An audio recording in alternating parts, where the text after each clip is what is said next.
evidentemente, desenvolver isso que o senhor está dizendo. Mas antes é preciso voltar na questão da raça e da escravidão. Não é bem assim, quer dizer, raça não tem nada a ver com a escravidão. O conceito de raça foi reforçado, se é que não foi criado pelos europeus, exatamente para justificar a escravidão. Não.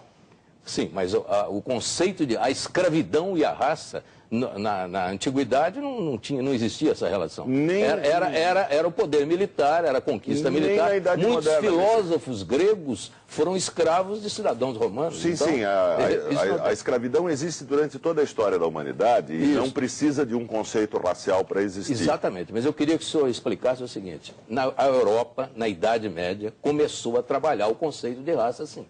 E isso confortavelmente ajudava a justificar a colonização e também a escravidão. Como colonizar um país se é um país igual? Entendeu? Agora, colonizar um país inferior já dá uma teoria.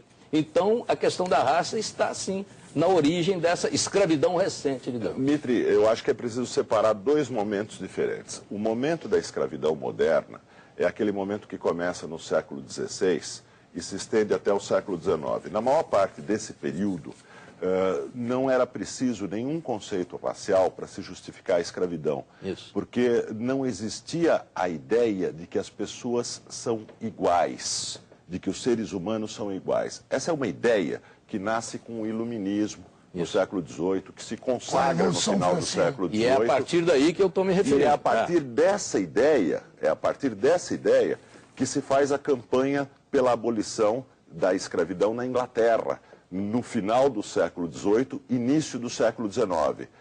Quando essa ideia se torna hegemônica, a escravidão estava terminando, mas estava começando um novo processo, que é o processo do imperialismo europeu. Isso. As nações europeias começam a colonizar os povos da África e da Ásia. E aí a questão da raça cresce. Aí aparece o racismo, chamado racismo científico. É isso que eu estou dizendo. Claro. É isso. Tá? Mas é importante diferenciar esses dois momentos, porque não é no século XIX. Diferenciando os dois momentos. E retomando a fala do professor Fábio Comparado. A escravidão no Brasil, nesta fase, ela se explicava pela raça, sim, eram os negros. No século XIX ela começa a se explicar pela raça. Isso, é isso. No século XIX ela não podemos esquecer isso. Ela está presente como uma justificativa muito secundária e pouco importante. Veja, no Brasil do século XIX todos podiam ter escravos, inclusive ex-escravos. Não só podiam, como tinham. Era muito frequente que ex-escravos ou negros livres tivessem escravos. Comprassem escravos. Ter escravos no século XIX era um sinal de status. Qualquer pessoa livre, para afirmar a sua liberdade, se tornava um proprietário de escravos, mesmo que de um ou dois escravos. A escravidão, normalmente, ela é apresentada nos manuais de história, pelo menos nos manuais piores, como apenas a escravidão dos grandes fazendeiros com grandes lotes de escravos. Na verdade, no século XIX, a escravidão envolvia tudo isso, mas envolvia também a escravidão doméstica, o escravo doméstico, onde muitas pessoas livres, brancos, mulatos, mestiços, negros, índios tinham um escravo, tinham dois escravos. Então, a tragédia da escravidão está ligada não à ideia de raça, está ligada à ideia de que é natural que os seres humanos possam ser escravizados. Ou seja, a desigualdade entre os homens é vista como uma coisa natural.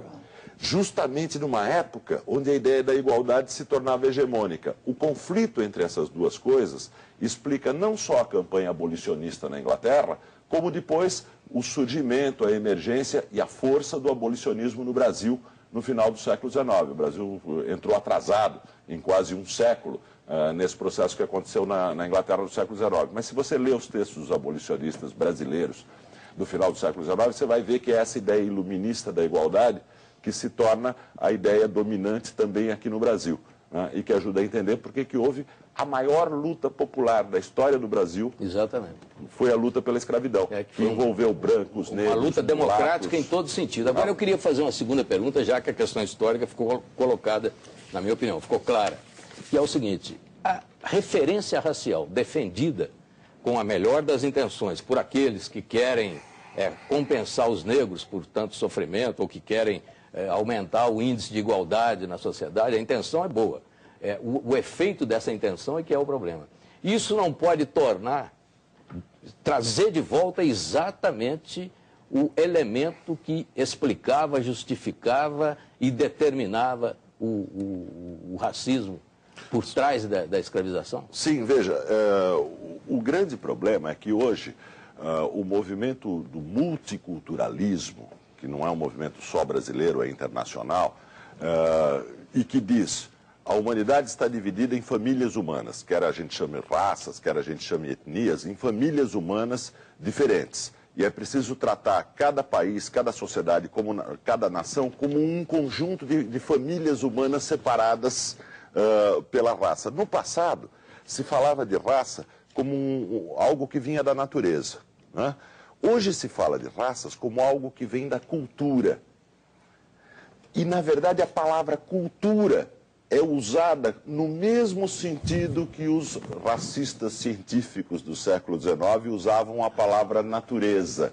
Ou seja, se naturaliza a cultura como se cultura fosse um gene, como se cultura fosse um elemento essencial, existente dentro de cada pessoa, intransponível, imutável, fixo, e que separa a humanidade... Biológico. Não, né? A biologia não. A biologia já não endossa. Não, a biologia não endossa, mas se trata exatamente. A cultura como se pensava na falta do apoio da biologia, vai para a cultura. Se trata a cultura como biologia. Exatamente. Né? O que é uma negação da modernidade? A modernidade diz o seguinte, as pessoas são indivíduos, um diferente do outro, né?